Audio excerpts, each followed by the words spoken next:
position. Okay.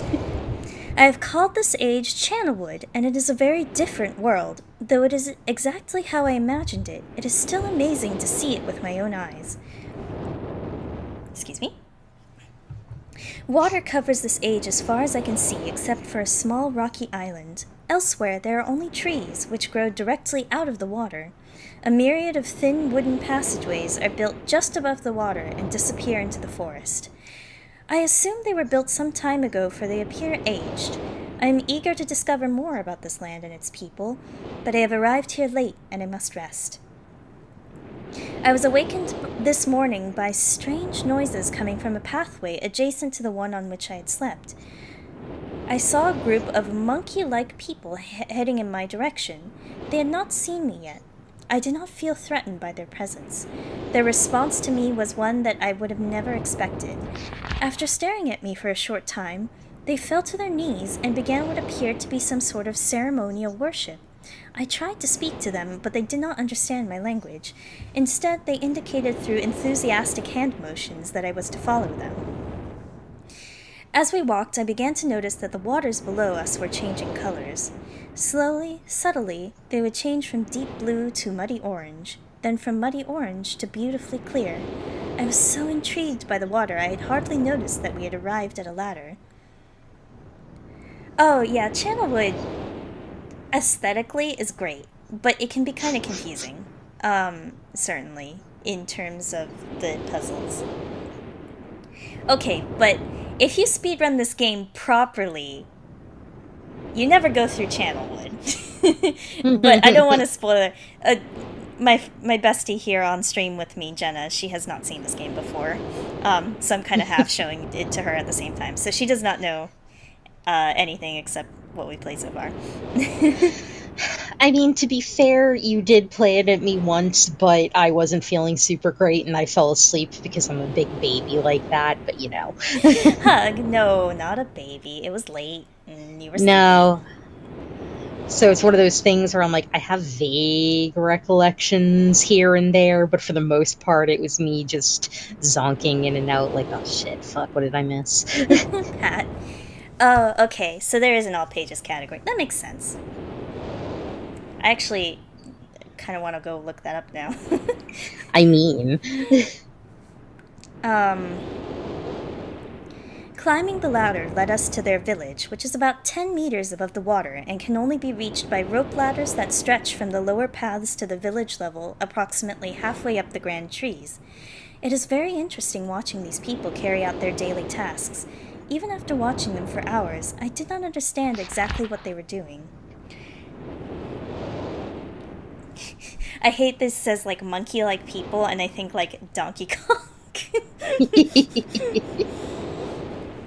At sunset, they motioned for me to follow them. I followed the creatures to the doorway of an enormous hut. Strangely, once inside, I found that the hut appeared even larger than it had from the outside. The walls were garnished with bright metals, and in the center of the hut sat the leader of these people. At least he appeared to be their leader, for he sat a meter off the floor in a thick throne. Guards surrounded the strong creature, who was dressed in many exotic, colorful fabrics. Next to the leader sat a very old human. At least to some extent he appears human. I'm sorry, but I just read fabrics as Furbies, and I was like, why? Many exotic Furbies. Oh god, no. Sorry. No. His hair, which was only on his face and head, was completely gray, almost white, and hung very long around his frail body. His thin head hung limply by an almost grotesque neck that could not hold its head up to look at me. But what a surprise! This creature could speak my language. Shortly thereafter I was given a bed with some hand motions that looked to be telling me to go to sleep. I look forward to learning more. As I suspected, the ancient creature is a human, but he is old beyond his own reckoning and seems almost insane. However, the tree dwellers almost revere him as a god. They are treating me now in the same fashion, which makes me feel very uncomfortable. It is almost uncomfortable. And I'm uncomfortable. It is almost impossible to understand this old man. His voice is feeble but wild. He has adopted much of the language of the tree dwellers. He himself told me he has not spoken our own tongue in ages. He attempted to explain to me the history of this place. The following is my best translation of what he has told me. Many years ago, the humans and tree dwellers lived together in this place, which was then a vast island. They interacted very little. The humans dwelt on the ground, and the tree dwellers lived high above the humans.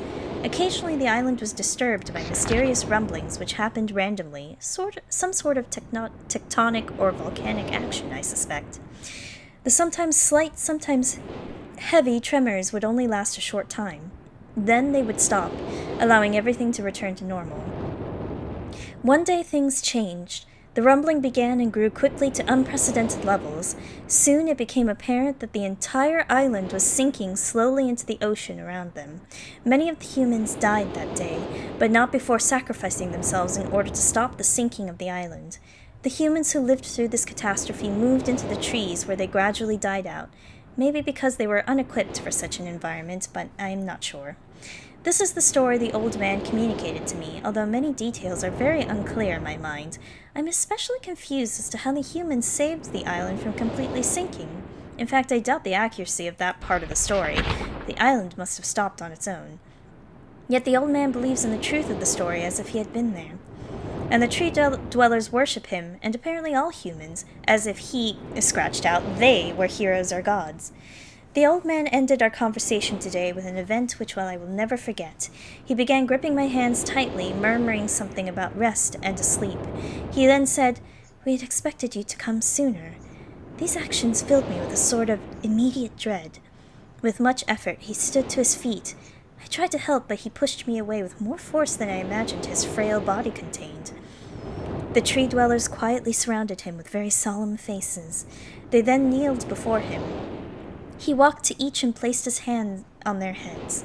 All the while he murmured words which I did not understand. Finally, he turned to me and smiled.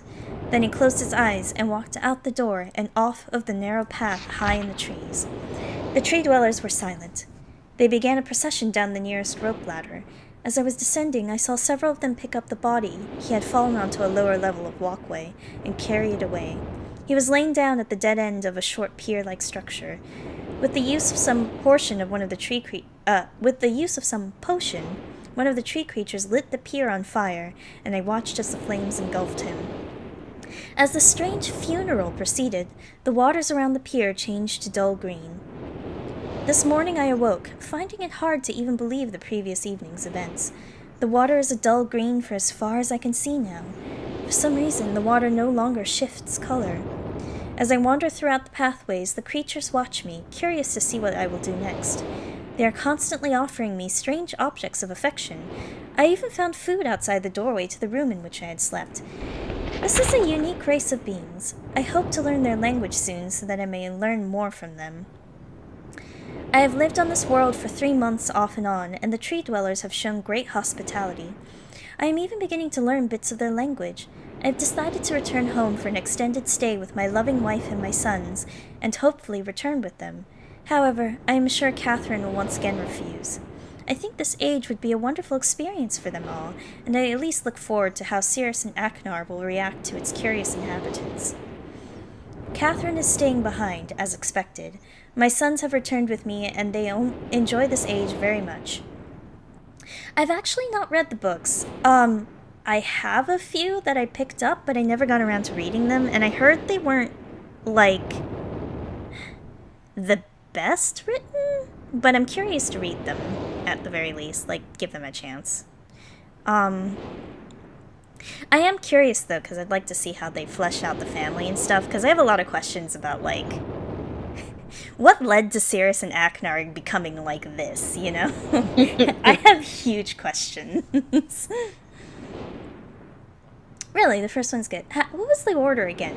I completely forget, because they're labeled, Book of Atris, Book of, Catherine, blah, blah, blah, and I don't actually know the order.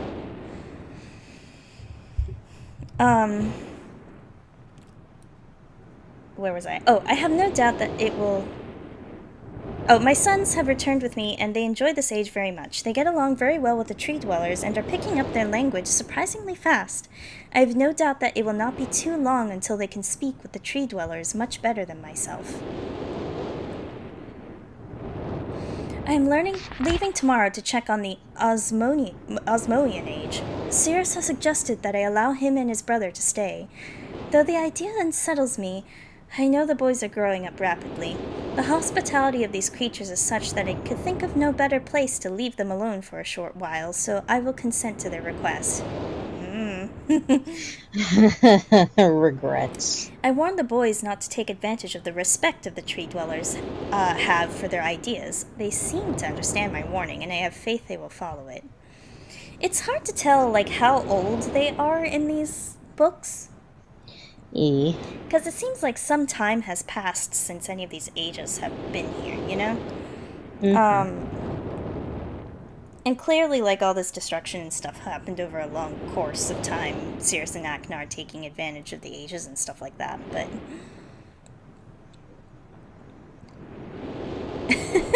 No, I love Catherine. As a character, I love Catherine. I like Atris too, but, like... There's some things here and there I'm like, I don't know. We'll see. I do want to read. Oh, okay, yeah. I mean, it kind of makes sense that they're very long-lived because, like, otherwise it wouldn't explain the long stretches of time. But yeah, I should get them digitally instead.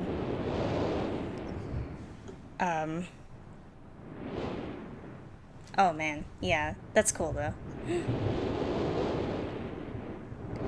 Much to my dismay, upon arriving in Everdunes, I learned that Pran and her people are continuing to be menaced by the Chokcht... the Chokchtik. I fear for their survival and plan on returning to her shortly after checking on Sirius and Aknar here.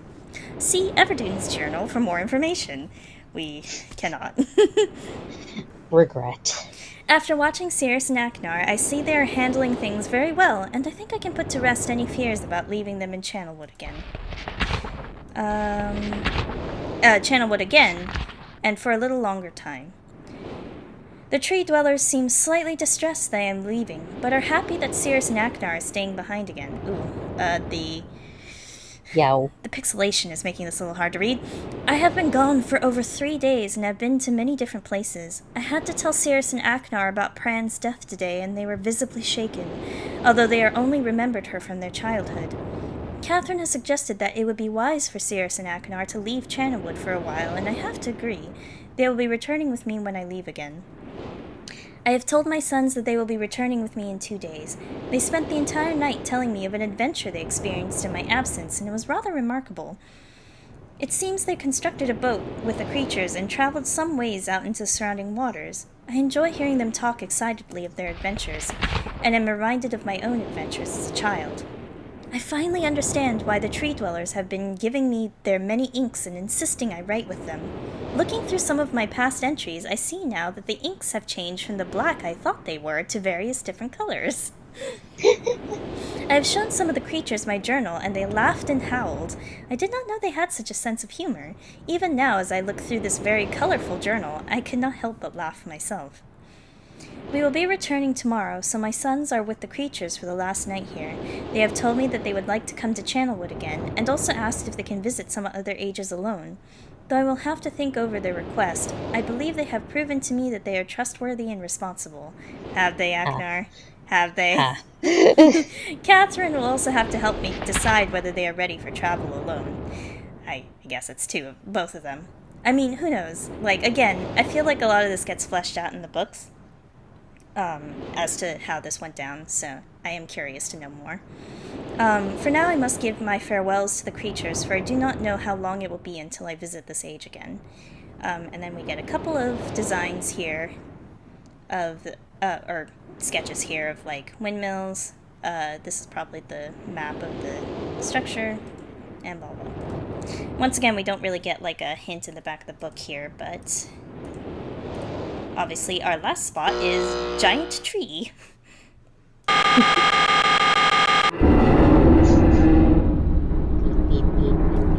Ugh, that noise. I know. Really? That would have been an interesting thing to talk about. just that kind of stuff.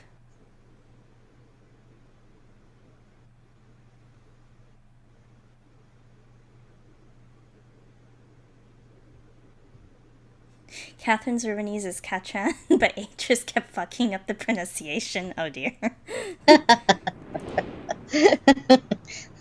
Fuck it, I give up. That's my name now, I guess.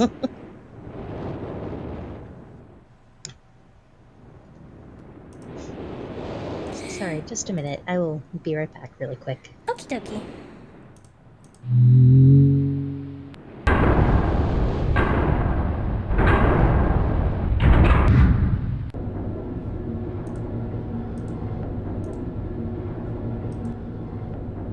Alright, let's go. Let's go into the tower.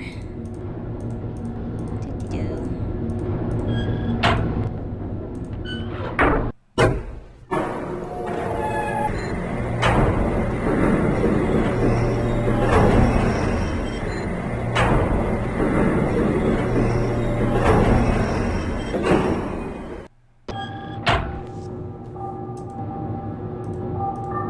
Once again, we can see the. Man, that tree is huge. Huge and conical. Conical. What is this again? 724.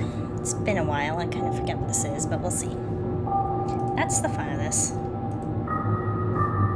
Just take a screenshot of that.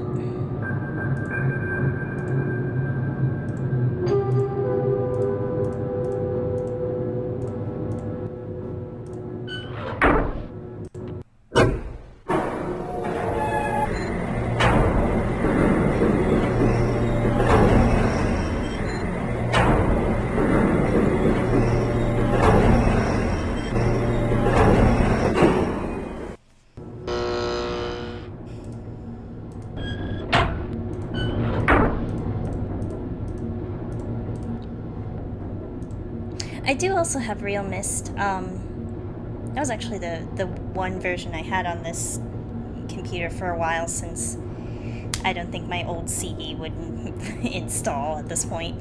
I don't know though. There's something about like the difference between Real Myst and like the original that just like I like Real Myst too, but like maybe it's just my nostalgia. But I kind of just like the presentation and feel a little better of like the original.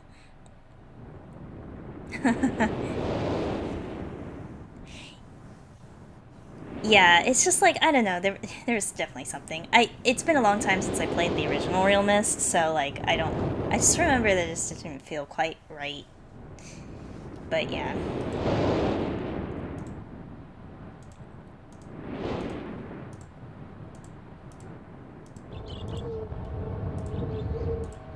All right.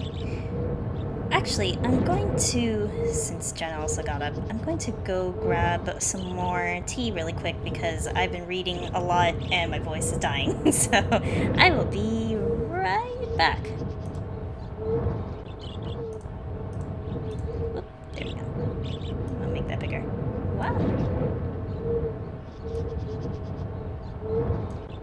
Alright, be right back.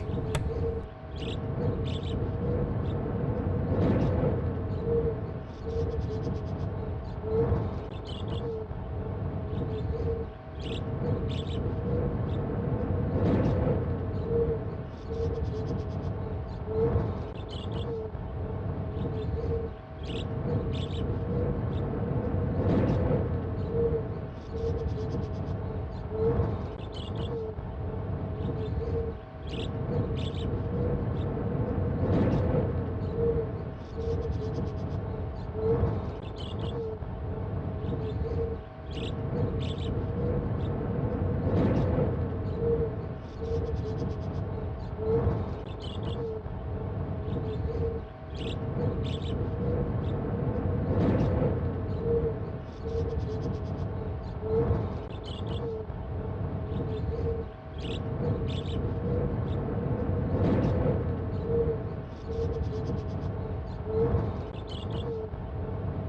I'm back. Sorry about that. Yeah, I'm also back. Oh, welcome back. Thank. Welcome back as well. I got more tea to soothe my throat. Delicious. Let me get rid of this beer back screen. Oh, yeah, I'm just using OBS and really shitty looking just text floating. I should actually make a beer back screen or something. But yeah, you didn't miss much. You just got another hint. This time it was 724, which I believe is the combination to that safe in here. Woo.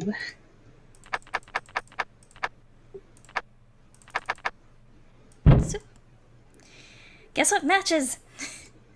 Yes. We actually have to... Wait, there we go. Okay, we lit the pilot light. So now we gotta turn the wheel. I forget how much I'm supposed to turn this wheel. I might be turning it too much. Explode. I should be hearing sounds if it worked correctly. It did not yet. I think I need to turn it more.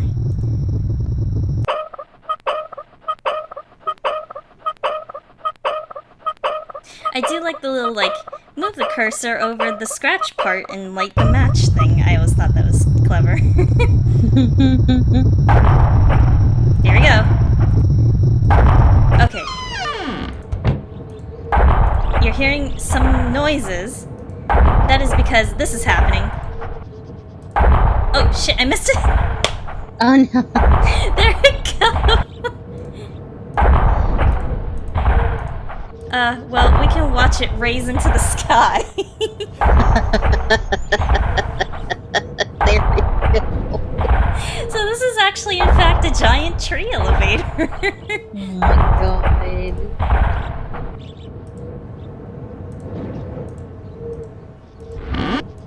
Alright, we gotta turn it back down in order to get it back down.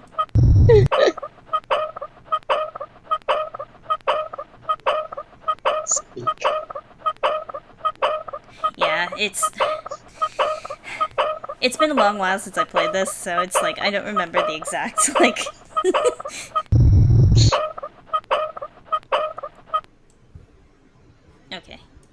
I think just that. Yeah, there it goes again. Actually, I do want to try to make it in there as it goes up for reasons.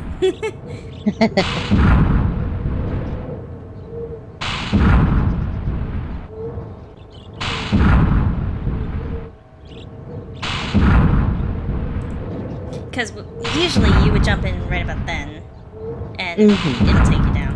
But,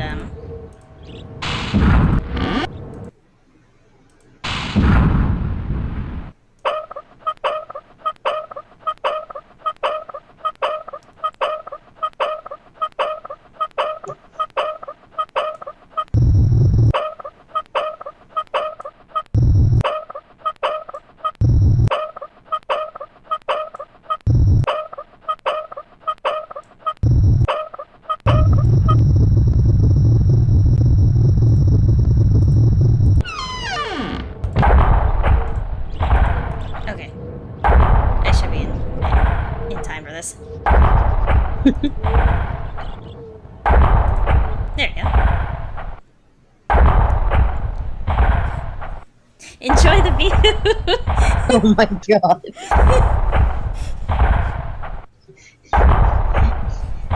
Enjoy leaf.jpg from the highest view.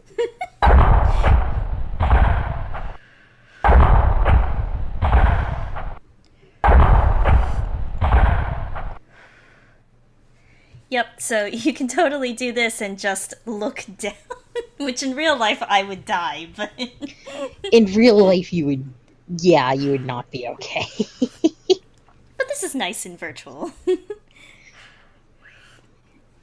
I get this nice view of the cabin over here and stuff. But yeah, the only way to get down is to hit this button. Oh, I have to hold it down, do I?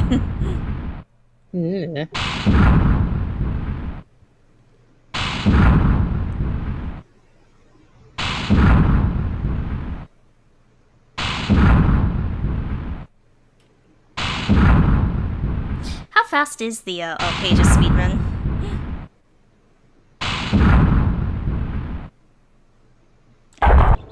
There we go.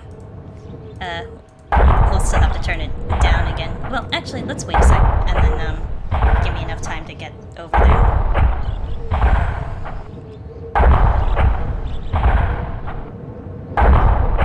That's not bad.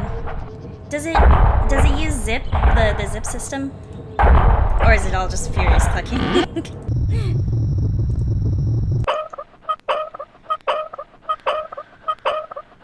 Yeah, I figured.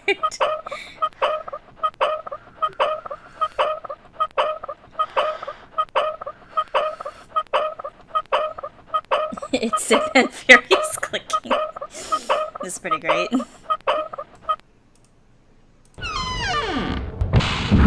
Oh yeah, I'm sure. Just...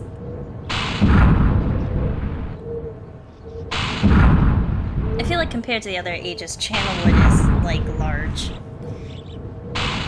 At least in terms of, like, walkways you have to walk through.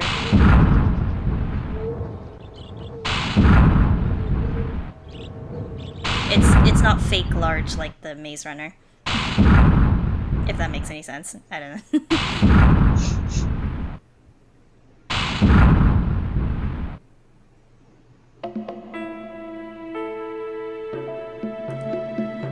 Alright, so now we are underground.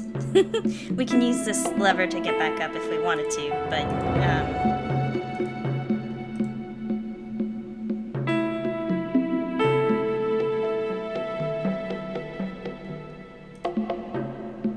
windmill.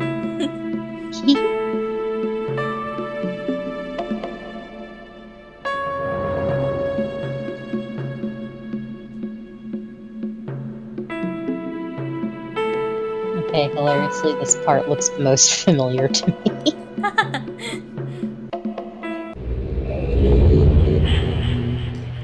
I love the idea of this, like the idea of like trees coming out of the water and stuff.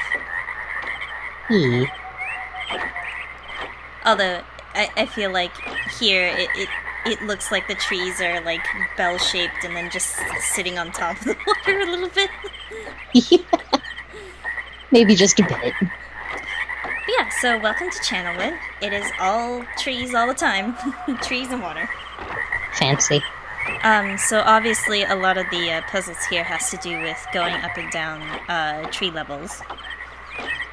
So you can see that we have a lot of pipes and stuff like that. Got this little lever here that we can switch back and forth.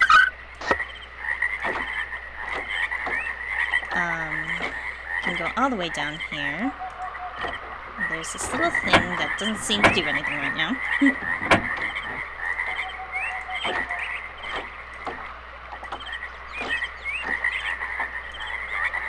And then this way is clearly broken.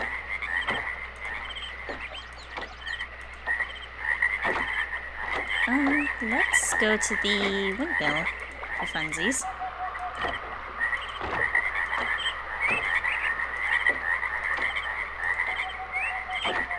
You can see that the pipe goes all the way up here.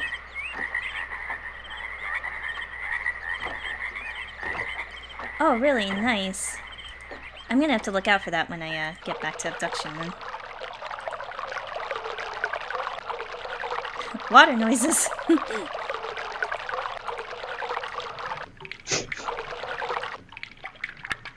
Water ripple dot wave. What this? Oh, I guess you just see where the water is being drawn from. So you can see the water gets drawn from up these pipes. And then... I like the little shadow of the windmill moving over there.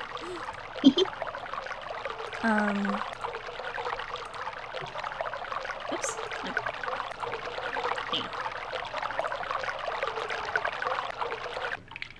I guess you can kind of just like stop the water like this for briefly, but it doesn't stay down. And this little valve lets water run all the way down here. So now we can hear soft water noises.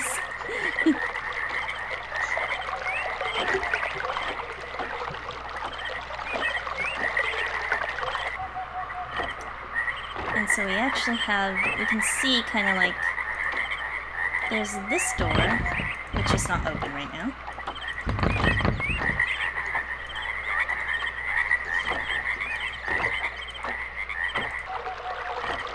We can continue our way downtown. And then we get to this place, which looks like an elevator. Which we can get into, but we can't do anything. So clearly, we need to redirect the water over here. So, let's see.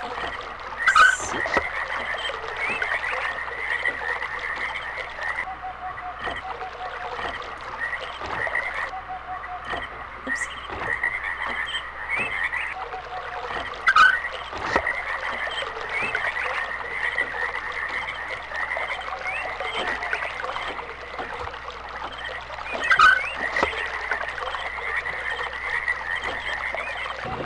There we go. And now the generator's working.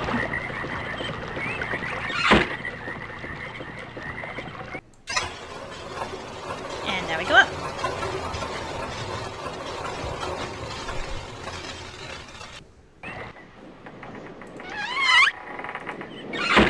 Welcome to Tree. Oh man, it's been a while. I actually kind of forget where everything is. But we'll see. We have another elevator here, which I don't think works right now. Get how to get that working. And then we've got what looks like to be one of the huts of the monkey people, but it's kind of smashed. Here. I think at this point we already know what's happened. Rip. There's more huts. And pots and stuff like that.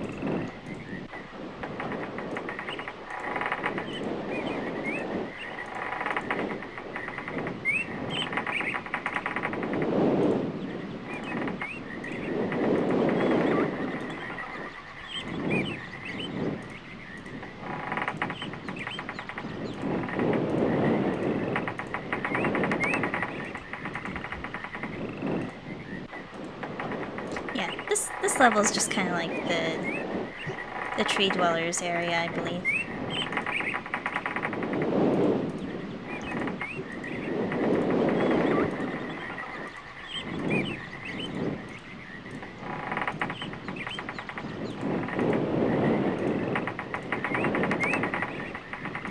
Again, in real life, I would not like this area.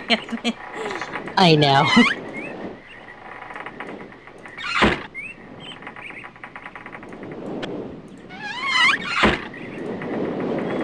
Actually, I think, does this door open? No, it doesn't. Yeah, this door doesn't open. So, yeah, basically it's, Channelwood is water redirection puzzle kind of stuff. And it can get kind of confusing. Yeah. No, I absolutely still get lost up here. It's pretty bad. It is really hard to tell where the heck you're going in some of these areas, unfortunately. Yeah, I super can't keep track. I myself have kind of lost track already. Oops.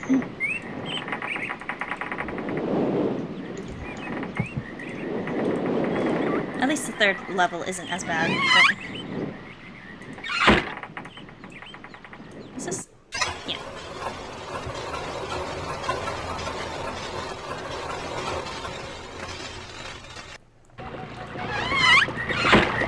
Alright.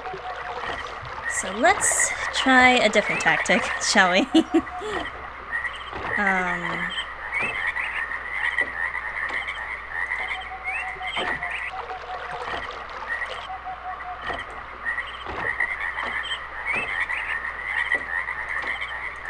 this is where we started. And then...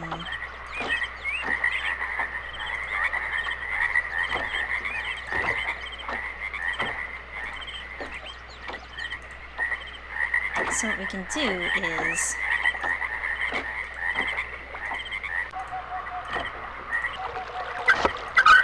redirect this one this way. Oh, wrong way.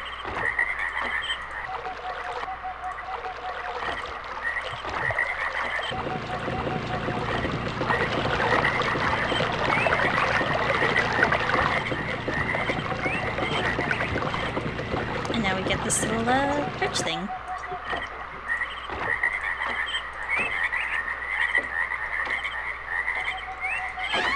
There's another elevator over here, but we need to power it. And the way to do that is there is this little cranky thing.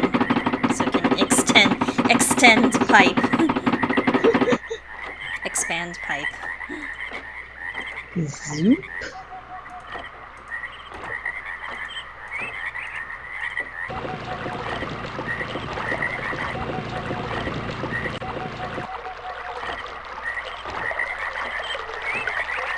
So I want to do it this way.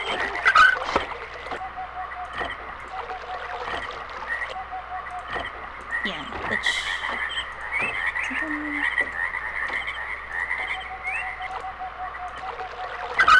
There we go. Yeah, now it's going that way.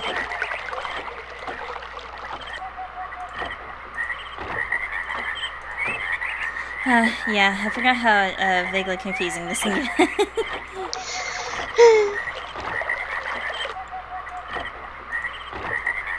It's okay, I think I got it. I'm okay. Thankfully that bridge stays up, so... Okay, so now this elevator's working. And this should take us to the 3rd floor, if I remember.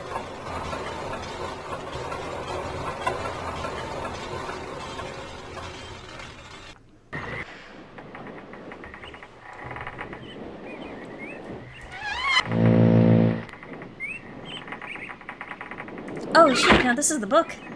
This is the way back, shit. Heck.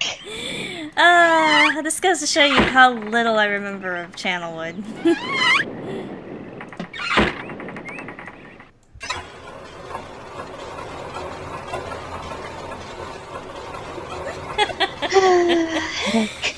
It's okay, at least we know that way is the way back. That's the important part. So when we need to get back up there, we just need to adjust the If we water. remember where this is. At least the bottom level isn't too hard, because the windmill helps me get my bearings. Yeah. What I think we want to do is this way.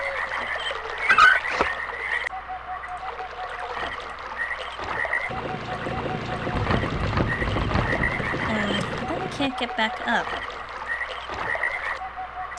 Frick. Did I do this again? This went from me showing it like I know everything to I don't actually know everything.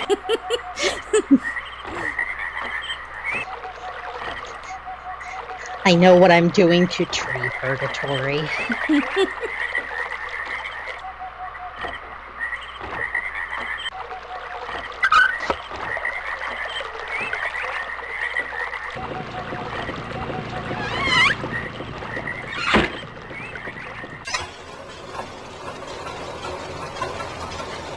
The point is, we need that other elevator that we saw up here, I think. Either... We need that one to work. Somehow.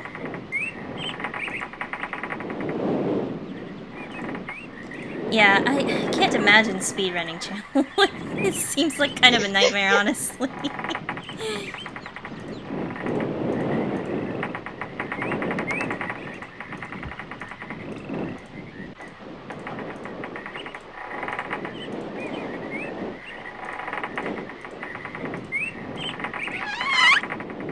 Does this one go down? Can I? No, it does not. And And this door does not open. Or, yeah, refuses to open.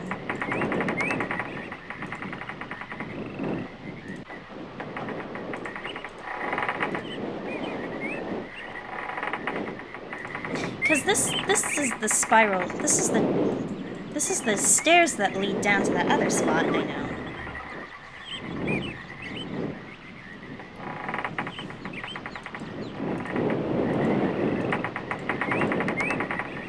Real life puzzling.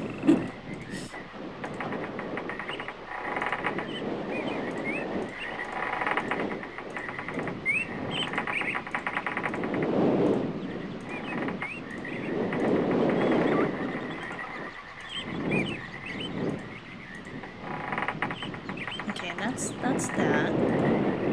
And then this is the direction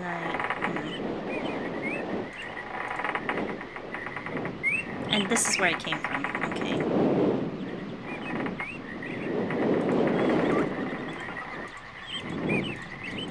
And this is just dead end. So, okay, wait. So from here, that's a dead end. We go this way, right? And then...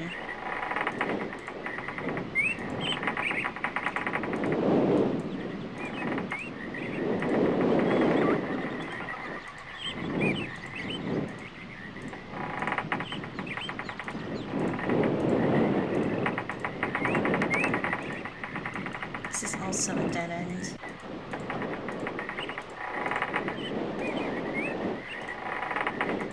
Why does it look like there's something over that away?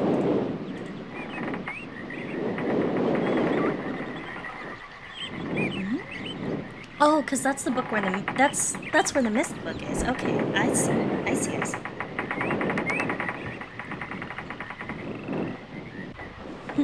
Hello, welcome to the stream. Hello. I'm currently getting lost in channel. Like you do. Welcome to Tree Purgatory.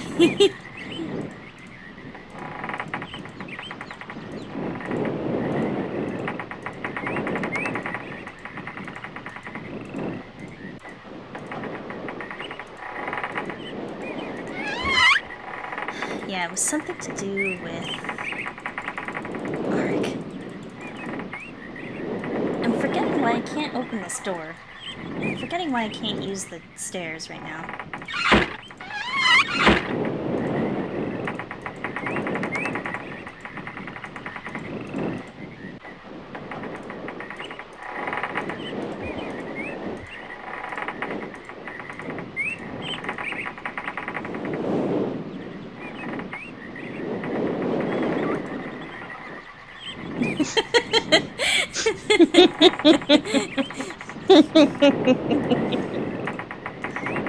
Yeah.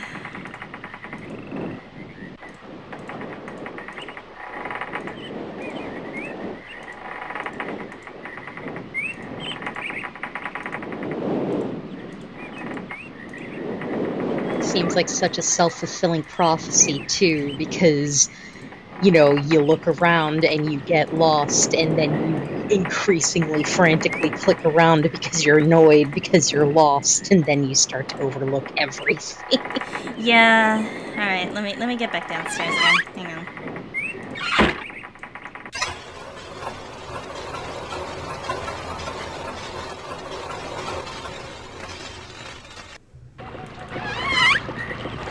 Everything was such smooth sailing until now.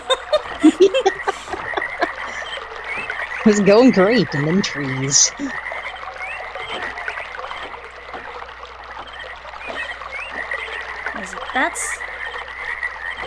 That's the elevator to the Myst book. This is the elevator to the second floor.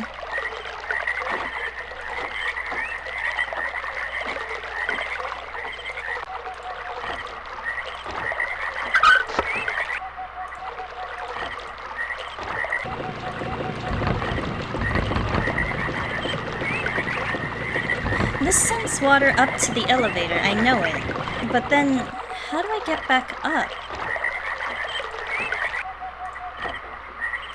Because I can't then. Or can I? Is there something I'm missing here? Yeah, because this doesn't work because it's in water. Oh no, I did it again. Gosh darn it. I apologize.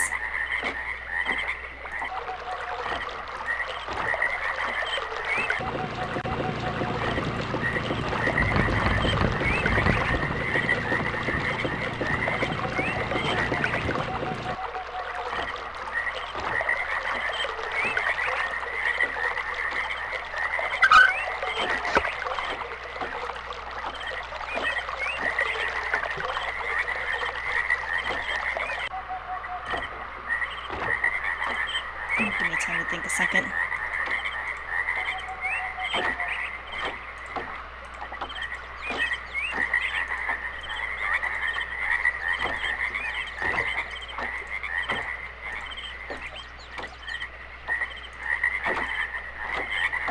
These frog noises are not helping my concentration. Don't get me wrong, I love frogs, but... Distracting frog noises.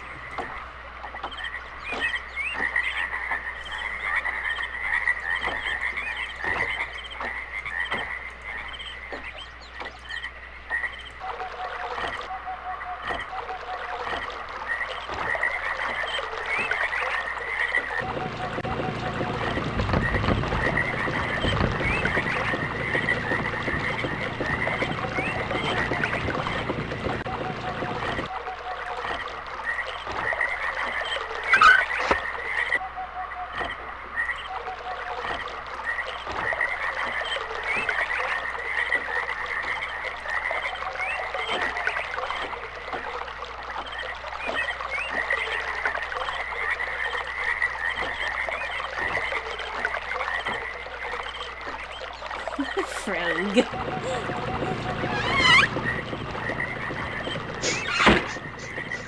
Fruit. Froge. Fruit.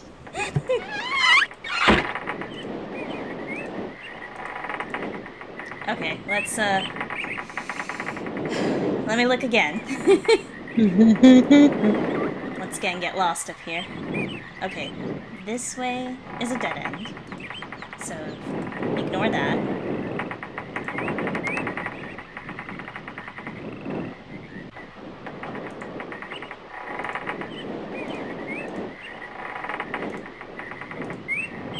We go this way, and there's nothing in here. I'm pretty sure there's nothing really, like, in these huts, per se. I just remember that much.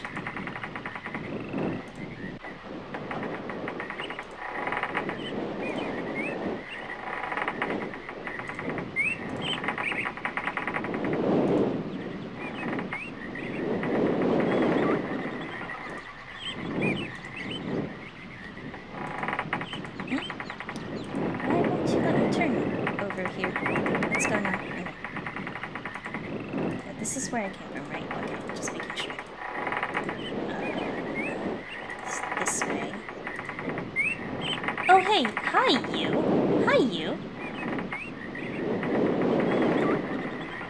How did I miss you? Okay, I saw you walk past that 3 times, but I thought you had done a thing to it while I hadn't been looking, so I didn't say anything, and now I feel like a fool. No, I have 2 monitors right now, and the one I'm normally playing on is my laptop screen, and it's actually kind of dark. So, like, I was having a hard time seeing it, so I looked at my other monitor, which is brighter, and I saw it. I think you need to turn the brightness up on your laptop, hon. Maybe, yeah. You do that a lot, not like, oh, I missed this obvious thing, but like, wow, my laptop's really dark, and then it's just like, okay. I don't even know. Okay. And then now I get lost forever up here. Hang on. The wrong way. This way.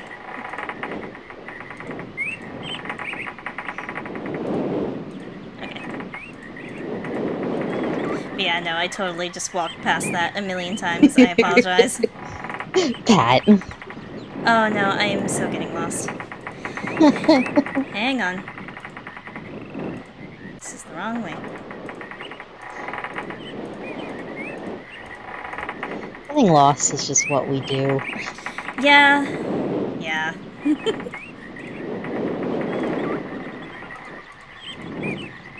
Oh, here we go. Okay, there we go. Alright, now this is open, so I can now go down here. This door is open now. Now we can power this. Oh, yes. There we go. Okay.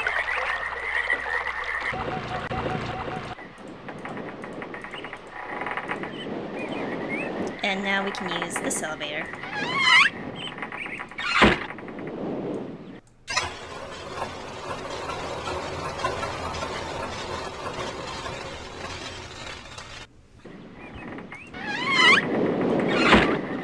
There you go. Now we are on the 3rd floor.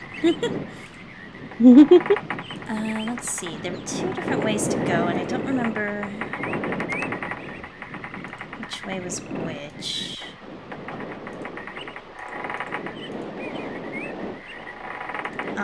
Let's just try this one back here first. Oh, yeah, this is clearly Cirrus's room.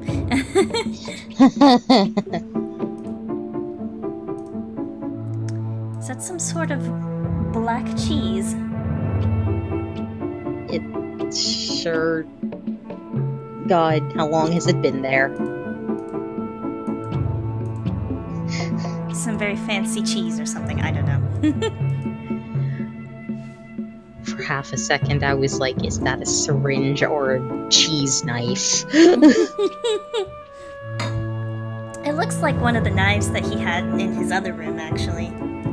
Yeah.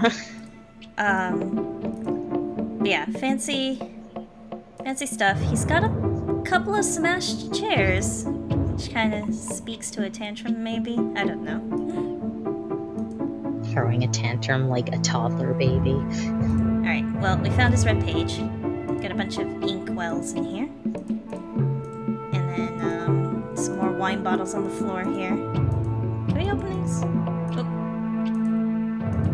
Yes! Hey! It's the other half of that page! Ew.